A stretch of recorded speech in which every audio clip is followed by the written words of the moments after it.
career consultant at the university, so I deal with all things international. So I work very closely with my colleagues here in Kiri, particularly in working with international employers, also international students and guidance. Okay, I'm Tahira Majothi. I'm a careers consultant working with humanities students in the main. I also am involved in widening participation, in particular supporting our Black, Asian and ethnic minority students.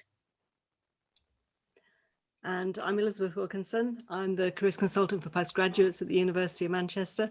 Obviously, with postgraduates, a large proportion of our postgraduates are also international students and also widening participation. So I get to work with students from every discipline, every type of student, and looking forward to your questions.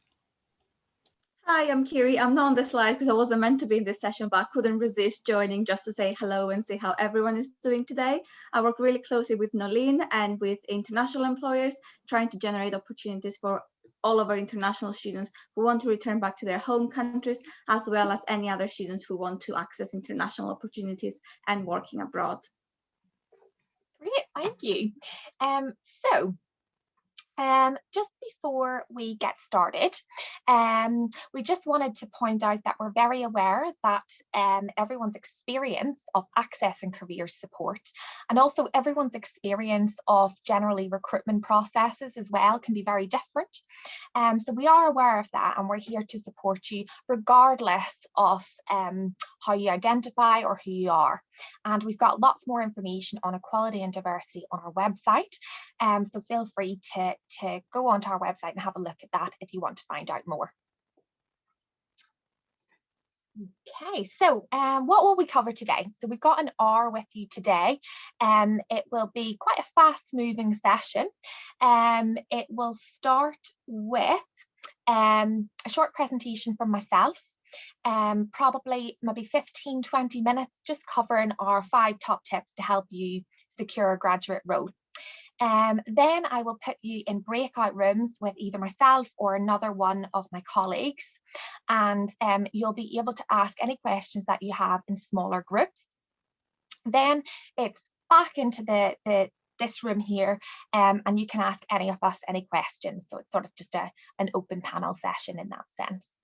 If you do want to ask questions, you can use the chat box that my colleague Kiri is using at the minute. She's just posting some more information about different events that are happening as part of the International Connections Conference. So feel free to ask your questions through that, either throughout the presentation, in the breakout rooms, or together when we come together at the end as well.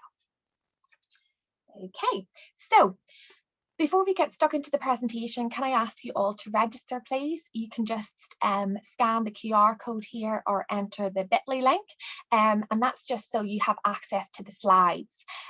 So there's quite a lot of hyperlinks in the slides that I'm about to show you.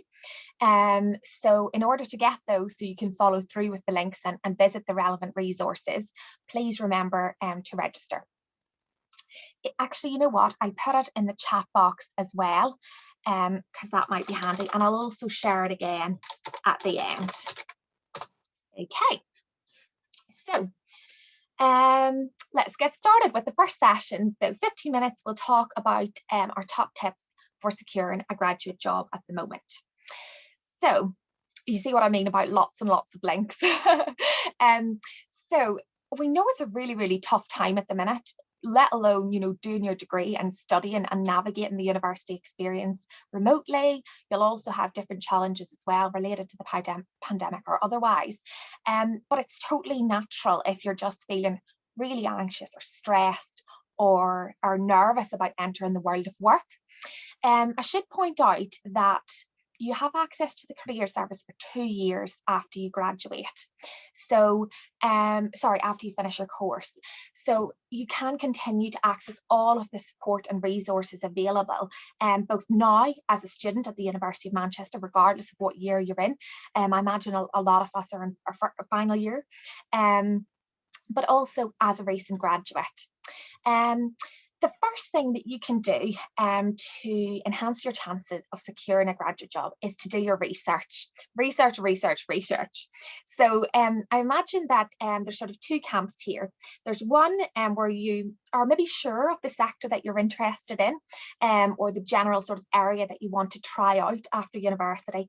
And there's others that maybe don't have a clue. Both are totally fine, very valid, and we hear from students and graduates from both these camps all the time. So let's focus on if you do know what you're interested in generally.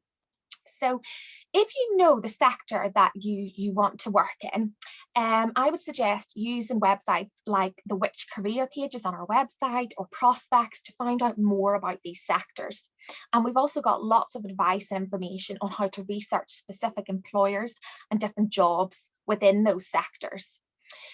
It could be a good idea to maybe have a look at some roles on Career Connect related to the organisation or the sector that you want to work in, and have a look at the job description.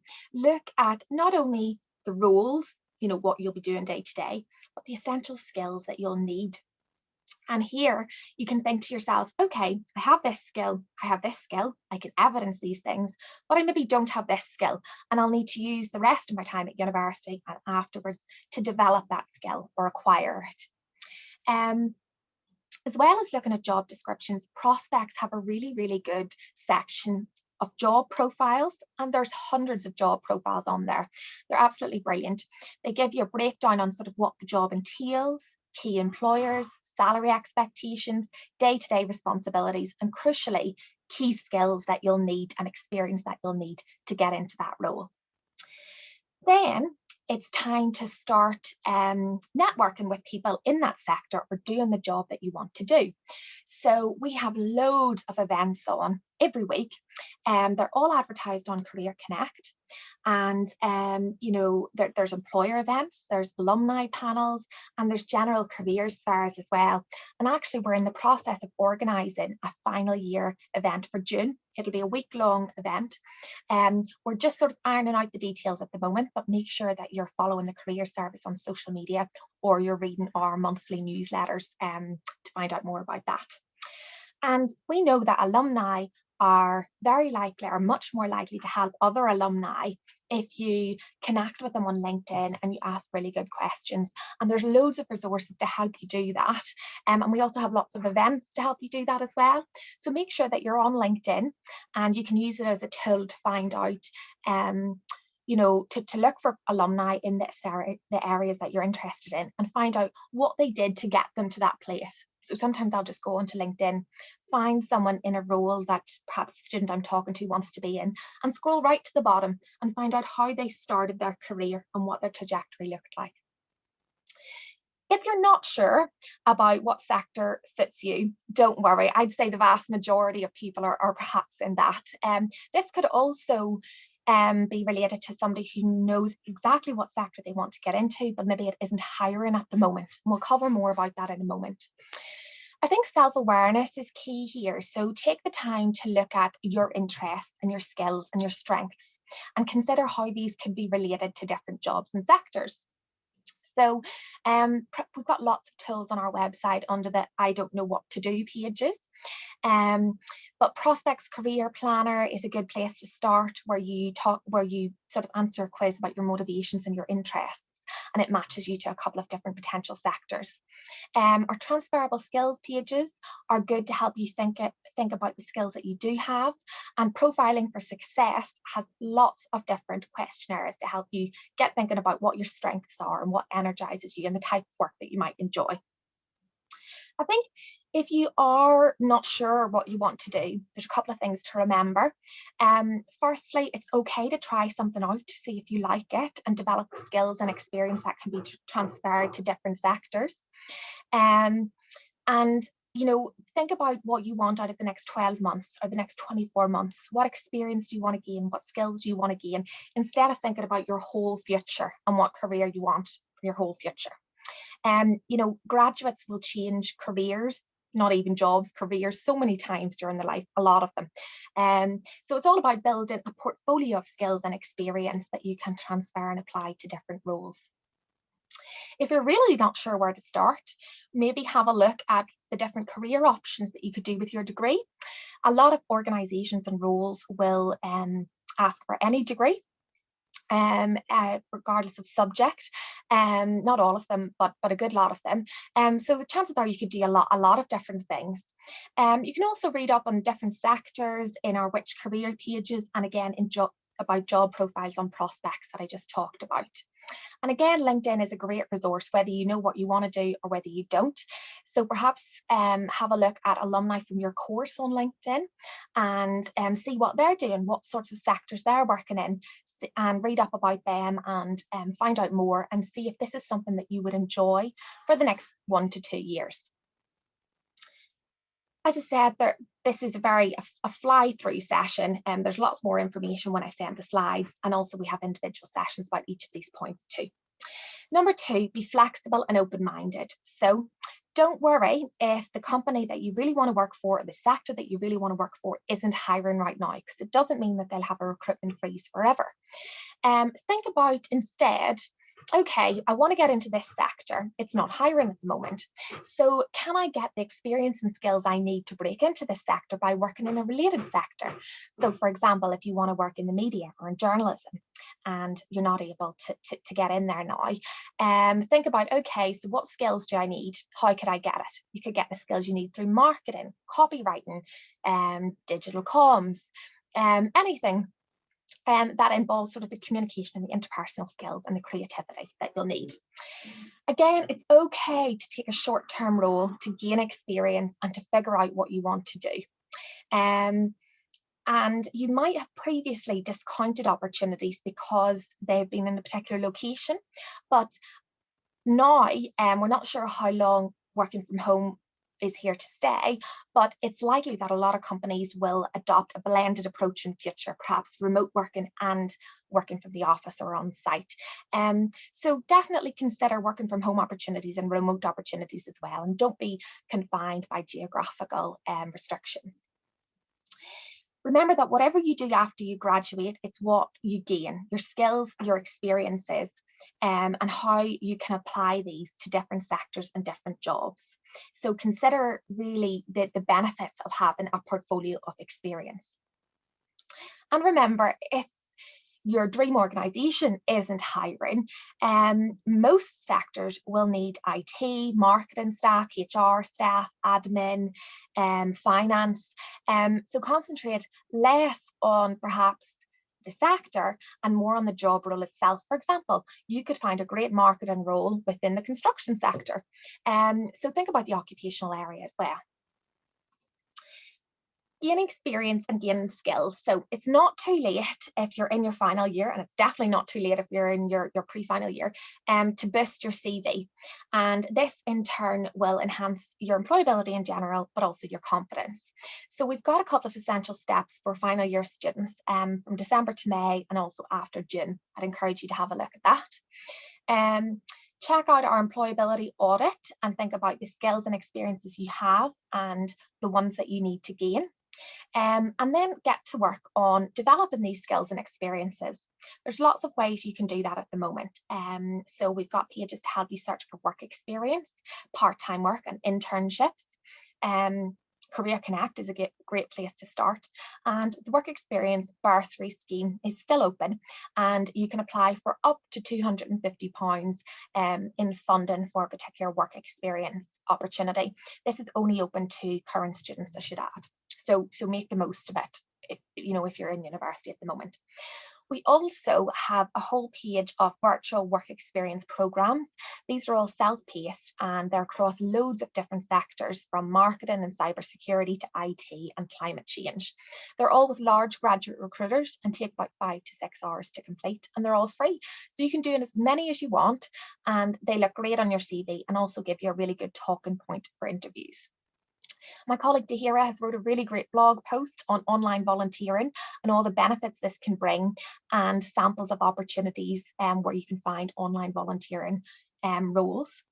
And we also have a list of free and low cost online training courses on our website if you want to boost your knowledge about a particular area. For example, maybe you've seen on a job description that they're looking for project management experience or knowledge of commercial awareness, and you could perhaps do a short online course on one of these sectors and put it on your CV and talk about it in interviews as it shows that you're willing to learn and you're open to new ideas and personal and professional development. These are all things you can do right now.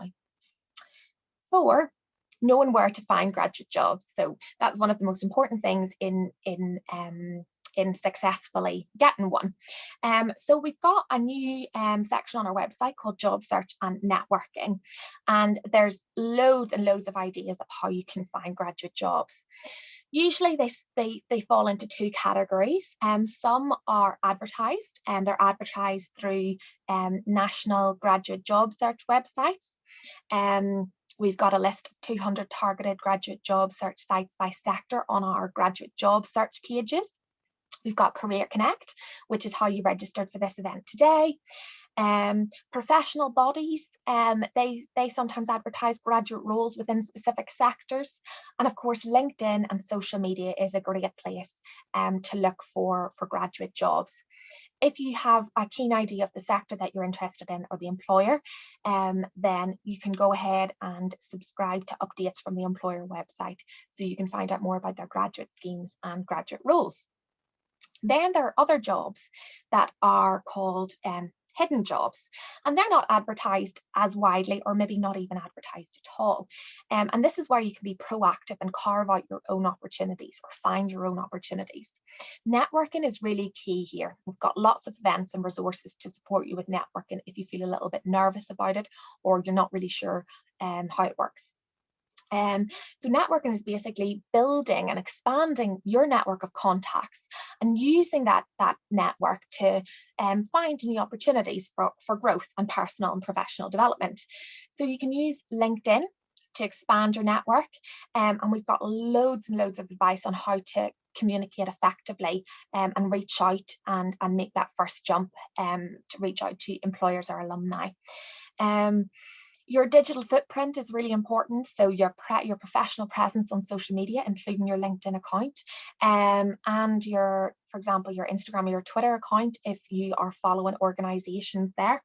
And you can also apply to employers through a speculative approach, is when you apply speculatively and let them know your interest in working for the organisation or getting some work experience. And we have support with all of those as well. So lastly, prepare for the recruitment process. So I'm sure you'll know by now that the recruitment process post-COVID, during COVID, looks very different to pre-COVID. Mostly everything has moved online.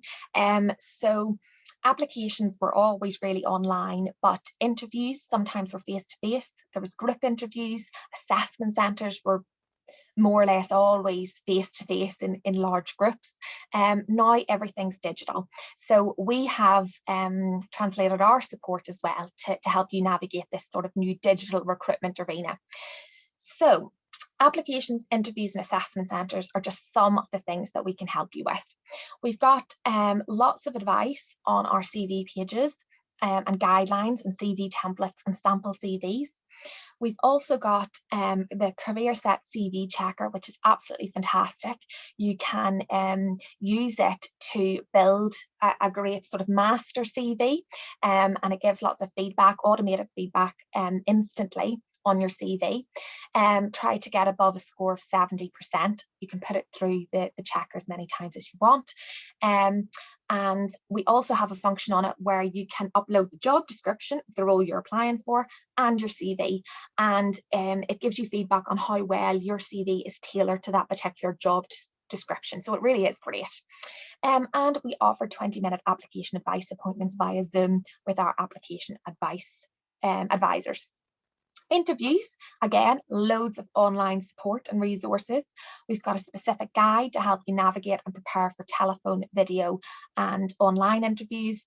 And we have invested in tools like Graduate First and Shortlist Me. And basically these allow you to practice video interviews in real time and get instant feedback based on your practice. Careers consultants also offer 30-minute interview simulations, like practice interviews. These are booked in the same way that you would book a careers guidance appointment on Zoom, on Career Connect, and they're all on Zoom. So that's another thing that we can support you with. And finally, assessment centres. So lots of online resources for assessment centres. We've got guides to help you prepare for psychometric tests, and Target Jobs have a really, really good guide on how to navigate digital assessment centres. Okay, so I know I threw a lot of information at you. Before we go into breakout rooms, I'd just like to point out all the international career support we have available, both for our international and EU students, and also for our students who want to work overseas after they graduate. So Passport Career is a fantastic resource, and it allows you to explore different opportunities around the world, and it gives you advice on how to apply for these opportunities, etc. So it is really, really great, and you can register for a free account through Passport Career if you're a student or recent graduate. We have lots of professional and alumni networks specifically for international students and graduates, often by regional area or country, and Nolene and Kerry regularly post excellent international employability focused articles on our blog as well. We usually share them through social media or through the listservs, so do make sure that you read them. We've also got a series of interviews with international graduates at the moment, which are really enlightening on how to find work in the UK and abroad.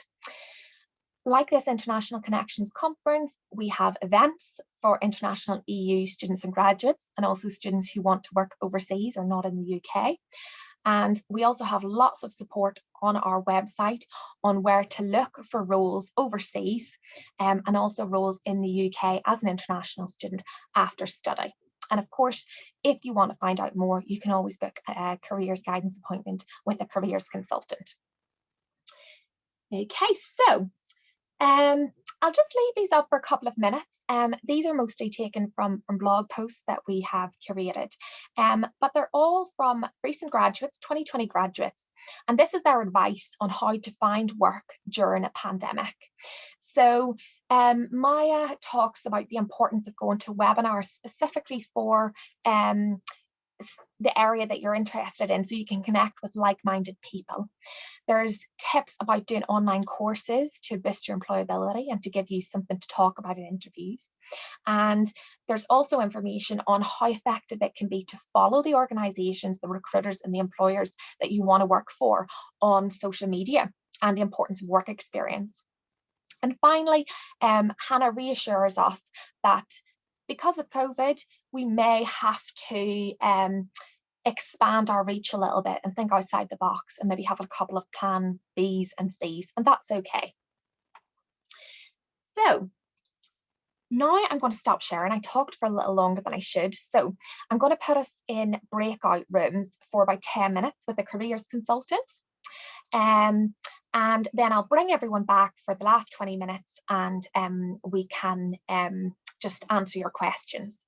So in the smaller groups, feel free to have your cameras on. It's more of a discussion, and you can ask that careers consultant any specific questions you have about finding graduate roles in general or specifically during the pandemic. Don't worry if you don't get all of your questions answered, because when I bring everyone back to the main room, you'll have a chance to ask all of us any questions. So give me a couple of moments while I put us all in breakout rooms. Okay.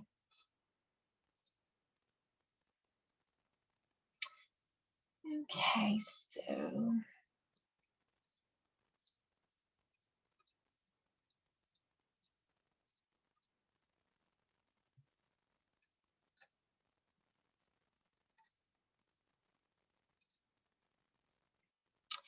Okay, so whoever is in room 1 will be in with Elizabeth. Whoever is in room 2 will be with Kerry and Nolene. And whoever is in room 3 will be with Tahira.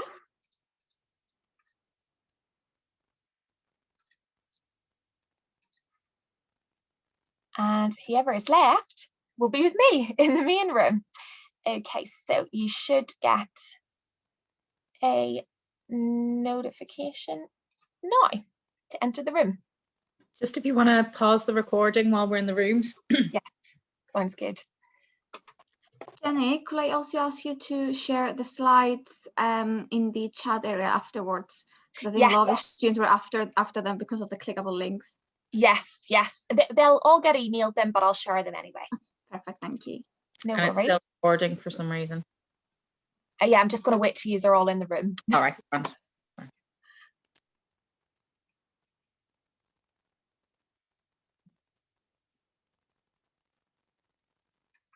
Okay, so I know, sorry everyone for bringing you back. We had some really good discussions. I think the smaller groups tended to work quite a lot. But you've still got 15 minutes to ask myself, Tahira, Nolene, Kerry or Elizabeth any questions that you have. So feel free to use the chat box or just unmute yourself and turn on your camera as you have been doing in the breakout rooms, whichever is easier. We had sort of a couple of general themes that I might open up to see what you sort of talked about. In our group, we were talking about sort of how stressful it can be managing final year studies and assignments and deadlines while also prioritising looking for graduate jobs, and the tips that are worth putting in place to sort of even set a little bit of time aside for graduate work. But I don't know if you had any sort of general tips on sort of time management or resilience after rejection, or what to do when you feel a little bit overwhelmed that the job market is so competitive, especially for international students who might feel like that. Yeah, I think what I would also say is it's quality over quantity. I remember I had a student not so long ago that was saying, oh, well, I'm sending off 10, 11 applications a day and I'm not hearing anything. And when you break that down, you're saying, how is that possible? How are you actually sending 10, 11 applications? What are you looking for? Oh, it's roles I found on Indeed, or it's roles I found online. So what you're essentially saying is that you're just filling in online information in boxes, and that could be generic opportunities. It might not actually be giving you enough information about the company to make it a tailored application. So I think there's things that you can do to help yourself in terms of taking some of the stress away. So the first thing is just kind of really being clear about what you want to do, what you can do. And I would say almost start by actually having the careers appointment and then have a strategy that comes off the back of that, rather than getting frustrated, because it's like a broken record. If you keep doing the same thing over and over again, you're going to get the same results. So it's useful to have somebody who's slightly detached from the process to give you impartial advice. And then let's review who you're targeting, what methods you're using, even things like LinkedIn, it's a method to that in terms of applying for opportunities rather than just cold calling applications one off the other, because it's just based on computer algorithms in most cases. You're not necessarily getting meaningful feedback. Whereas if you took the time to invest in learning about the organization, trying to find alumni, trying to find other key connections by using social media or LinkedIn, by using the knowledge of the career service staff, you might find that that's actually going to help you feel more motivated and actually get better returns. Yeah, I want to add as well, your first career after you graduate, it doesn't define you. And I think you've got to take that stress away. I know that, for a lot of you, it's return on investment. You need to get that role so you can start paying back loans. Totally get that. But in terms of getting the right role the first time, don't put that pressure on yourself, because for me, the purpose of your first role after you graduate is to figure out what you like and what you don't like. That's ultimately what in that role really energizes you, and what drains you, what doesn't work, so that when you're applying for your next role, you're looking for more of what really energizes you. So it's kind of like a self-awareness exploration exercise. Your career could span 40 years, so it's going to change, and it's just being self-aware and figuring out what do you enjoy, because I want to spend the next few years doing stuff that I like to do, because I don't want to spending my days in a job that makes me unhappy. So it's finding it's kind of like self-discovery and understanding then how you can clearly explain to an employer what you gained from that experience, so then you can shift to a new role. And also, I think the average now for people staying in roles is 2 years, 2.5 years. before they move on to the next role. So it's not the end of the world if you end up in something and you thought it was going to be this and it ends up being this and you're like, oh, not what I wanted it to be. That's fine. Just take the time to get trained, gain your experience, build your network, and move on. And that's, it's expected. And if you need help, we're here to help. Like Tahira said, we're here to help you for up to 2 years after you graduate. That's so true, Nolan. And when people talk about that, I always share my own experience. My first graduate role, I lasted about 5 or 6 months. I thought I'd love it and I didn't. But I'm so thankful for that, because it enabled me, it sort of acted as a springboard to show me, okay, I don't like that, but I really like this. I'm going to look for jobs with more of this in it. And I ended up doing something that I love. So, don't see it as a failure. It teaches you a lot.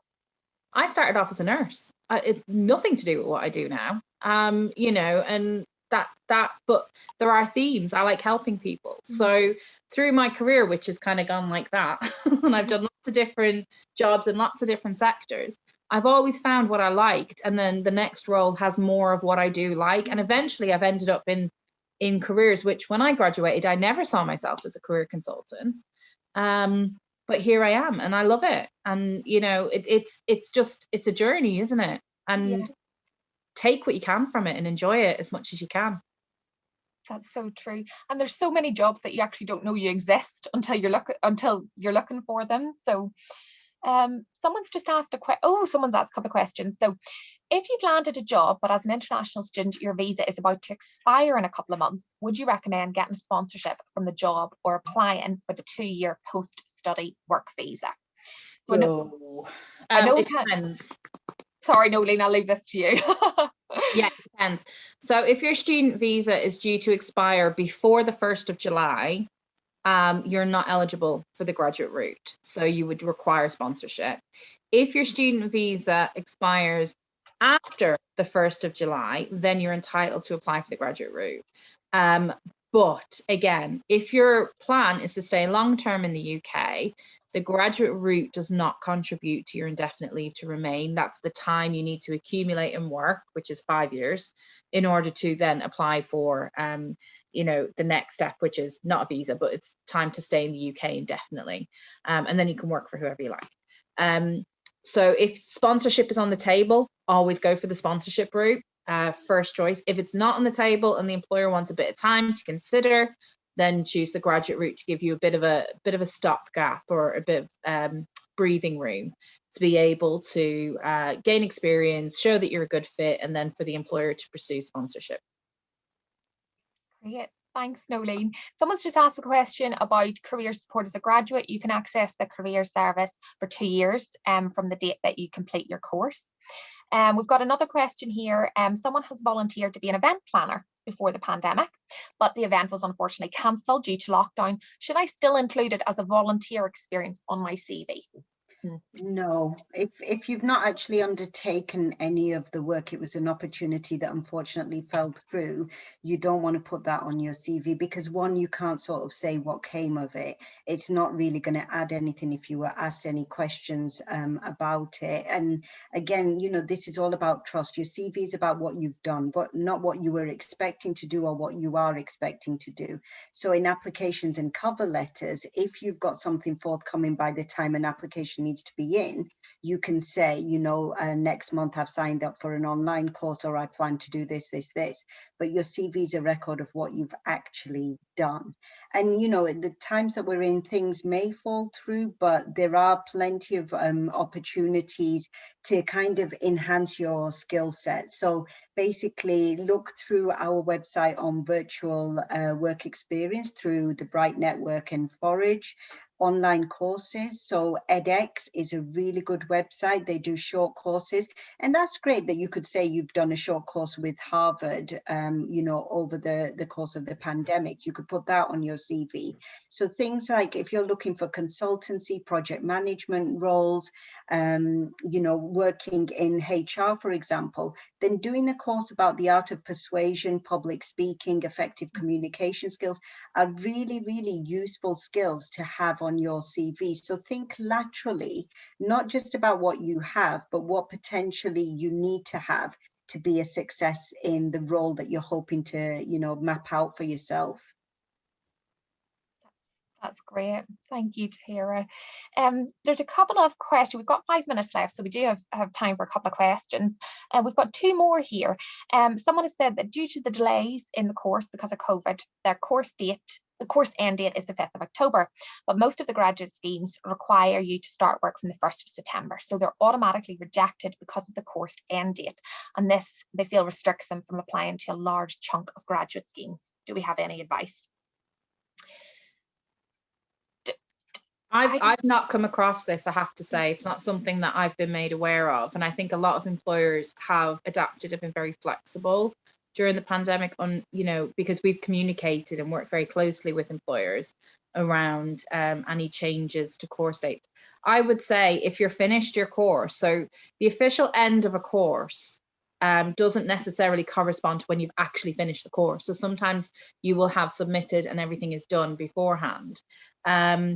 I don't think a course end date is part of the application process, is it? That they are automatically rejected? They're not asked for they're asked for year of graduation, I think, but not the date. So I don't know how you would, not saying that you wouldn't be automatic, because obviously you've experienced this.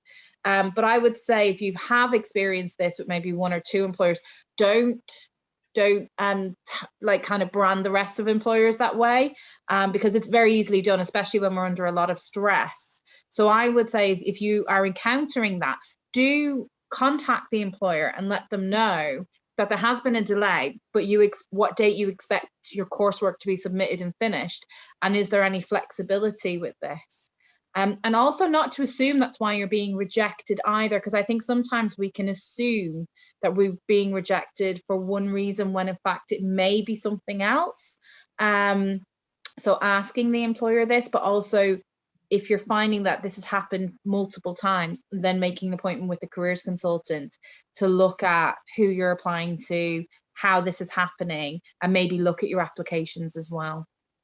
Yeah. I think this often happens with master's students where the end date of your official end date of your master's program doesn't always fit very well with graduate scheme start dates, but some of it, sometimes you can get it over that by negotiating with the employer. Depends on whether they've got a big event that all their graduates are going to come to, but to be honest, I'm not sure that anybody's going to be going to big events at hotels in September anyway, so that may not be a problem this year. The other thing is that is more likely to happen for these big named corporate graduate schemes, and the vast majority of all our graduates and postgraduates don't go into those. They go into one-off jobs with other employers, or you know, there might be a one-off job with that big named employer but not part of their graduate scheme. And that's often very much more flexible. Those jobs can appear at any time of the year. And so they're not the same way as all graduates start on the 1st of September. It's very, very different. Thank you both. We've got 2 minutes left and we've got 2 questions left, so we should be able to answer those. So there's a question here: how long would you wait after applying for a job before writing them an email to sort of remind them of you, you know, to sort of, I think, you know, what they're saying here, sort of reinstate your interest type thing? If the closing date, so you've applied and there's a closing date, I would wait a week after the closing date, just to say, hi, how are you? I'm just following up on job reference number, blah, blah, blah. I'm looking forward to hearing more from you. You're sincerely, just keeping it really simple. But I would go a week after the closing. I'd also bear in mind what state we're in terms of lockdowns as well. I think a lot of people are getting very frustrated or worried that they're being, the process is taking so long, they haven't heard back from employers, but forgetting that the HR department's probably half the size it was, half of the staff are on furlough, and they're trying to homeschool their children as well. And so everything's just slowed down that bit more. Once we come out of lockdown, I think it might get a little bit faster. Just to add on to that, the other things is to be aware of things like bank holidays in the UK as well. So if you're talking about something fairly recently, you know, just be aware of either side of bank holidays. There may be a delay over a week or 2 as well. So, you know, thinking about which country you're operating in, it's worthwhile knowing if there's any other sort of external factors there that could potentially impact, you know, you hearing back from them. And not that you would, but if you do get what I call a snarky or a very short response that you read and kind of go, oh, wasn't expecting that. Always reply politely, because as Elizabeth said, you don't know what's going on, and the pandemic has affected people in lots of different ways, and it's possibly how they normally wouldn't respond, but you don't know if they're going through something personal with their family, you don't know if something's happening with the business. So always, if you do get, regardless whether it's through LinkedIn or through an email, and it's not going to ruin your chances, remember, bigger picture is thank you for your email, sorry to have disturbed you, yours sincerely, and just leave it at that. Don't get into why did you respond to me like that, you know, that's rude, da, da, da. Always give them the benefit of the doubt. That's, you know, that's not how they would usually operate. Absolutely. Thank you. And last question, if I work for 2 years on the post-study worker visa and get a sponsorship for 3 years after that expires, can I apply for an indefinite leave to remain afterwards? Will that still count as the 5 years? No.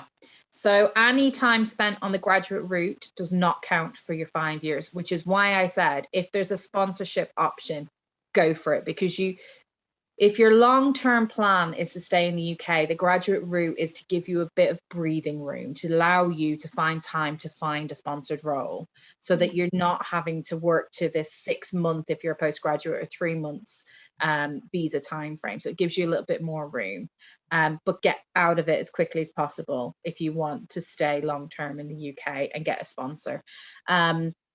In addition to that, if you want to just get a bit of experience in the UK and then go home, then the graduate route's great. So you can work for any employer, regardless of whether they're a sponsor, and you can get some experience. Don't use it to get an unskilled route just to stay in the UK, because we risk that it being pulled again, because it was in operation before it was removed, and the reason given was because too many students went into unskilled labour roles just to stay in the UK. So it's about gaining, and we're going to be putting more materials together and we'll update you on this, but it's about, you know, building up your skills and your CV and your experience. So no, it does not contribute to your 5 years. Okay, great. Thank you so much. We're going to wrap up now. I have put the slides on the as a PDF attachment onto the chat, but someone has just said that they're not able to access them. Just make sure that you're registered and I will email them to you. So there is the link again. I'll just leave it up there for a couple of minutes if you want to scan that and register. And I will also put the link again in the chat. Career attends. Okay, there. So you'll all receive an email with the links. Thank you for your thank yous. I'm glad that you enjoyed it. I hope that we got round to a lot of your questions. If there's any that we didn't get round to, don't worry.